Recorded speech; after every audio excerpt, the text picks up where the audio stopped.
मुंबईमध्ये मध्य आणि हार्बर रेल्वेची लोकल सेवा विस्कळीत होण्याची शक्यता वर्तवली जाते कारण माटुंगा रेल्वे स्टेशनवर रुळांवर पाणी भरण्यास सध्या सुरुवात झाली आहे। मशीद बंदर रेल्वे स्टेशनवर सुद्धा पाणी भरण्यास सुरुवात झालेली आहे। मध्य आणि हार्बर लोकल सेवा 20 मिनिटे उशिराने सध्या चालू आहेत। पावसाचा मध्य आणि हार्बर लोकलवर सुद्धा परिणाम होताना पाहायला मिळतोय। लोकल रेल्वेची सेवा तब्बल 20 मिनिटे उशिराने चालू आहे आणि काही भागात पावसामध्ये रेल्वे ट्रॅक्सवर पाणी भरायला सुद्धा सुरुवात झालेली आहे। लोकल सेवेवर असा परिणाम आपण हे दृश्य पाहतोय माटुंगा रेल्वे स्टेशनवरून आणि मशीद बंदर रेल्वे स्टेशनवर सुद्धा या प्लॅटफॉर्मवर कशा प्रकारे पाणी भरलेलं आहे ते आपण दृश्यांच्या माध्यमातून पाहतोय। आपण पाहतोय की सकाळपासूनच पहाटेपासूनच पावसाने हजेरी लावली, मुसळधार पाऊस पडतोय।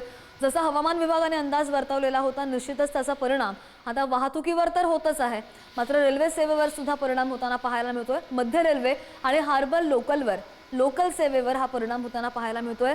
ही काही नागरिकांनी दृश्य काढलेली आहेत आणि आपण पाहतोय टिपलेली आहेत प्लॅटफॉर्मवर कशा प्रकारे पाणी साचलेलं आहे ही दृश्य आपण पाहू शकतोय। माटुंगा रेल्वे स्टेशनवरून ही दृश्य आणि मशीद बंदर रेल्वे स्टेशनवरून सुद्धा दृश्य।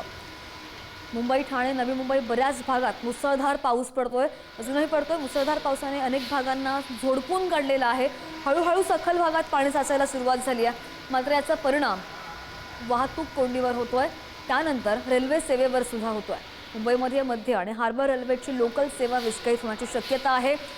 10 वाजायचा टायमिंग आहे, ऑफिसेसला जायचा टायमिंग आहे आणि त्यामुळे प्रवाशांचा बराच खोळंबा होऊ शकतो।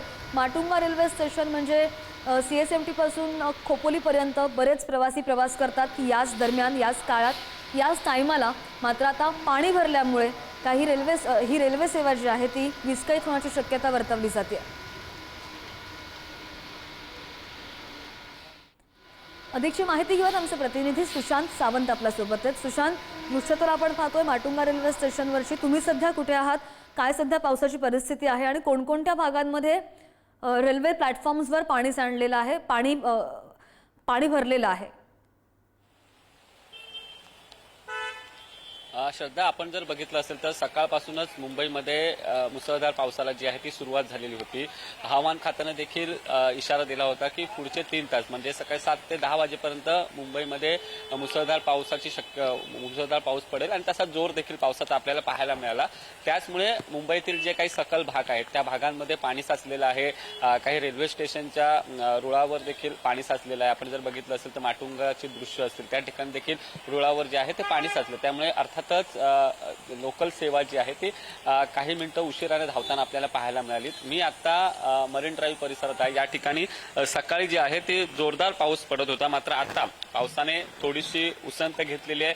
आता हलक्या स्वरूपाच्या सरी जे आहे ते या ठिकाणी पडतायत। मात्र या ठिकाणची जर दृश्य श्रद्धा बघितलीस तर जो सकल भाग आहे म्हणजे त्या भागात देखील पाणी साचलेलं होतं आणि पालिकेचे कर्मचारी आहेत त्यांनी ते येऊन पाण्याचा जो आहे तो निचरा केलेला। मात्र सकाळच्या सुमारास या परिसरात वादळी वारे होते, विजांचा गडगडाट होता, मुसळधार पाऊस होता आणि पूर्णपणे धुकं या ठिकाणी पसरले होतं। त्यामुळे मुंबईमध्ये जो हवामान खात्याने इशारा दिला होता की पुढचे 3 तास म्हणजे सकाळी 7 ते 10 वाजेपर्यंत मुंबई शहर, मुंबई उपनगरात मुसळधार पाऊस पडेल, त्यानुसार त्या 3 तासात मुसळधार पाऊस मुंबईमध्ये पडलेला आहे आणि त्याचमुळे मुंबईची दाणादाण उडाल्याचं पाहायला मिळतंय।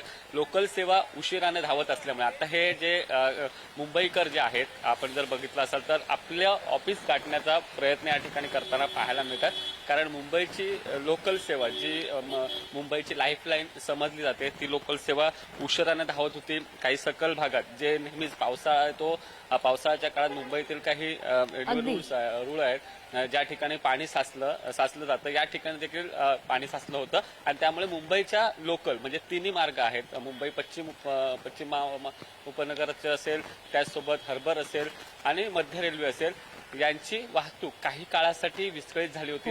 दृश्य आपण सध्या स्क्रीनवर पाहतोय। सुशांत, तुम्हाला विनंती, थोडंसं जोडलेलं राहा, मी पुन्हा एकदा तुमच्याकडे येते।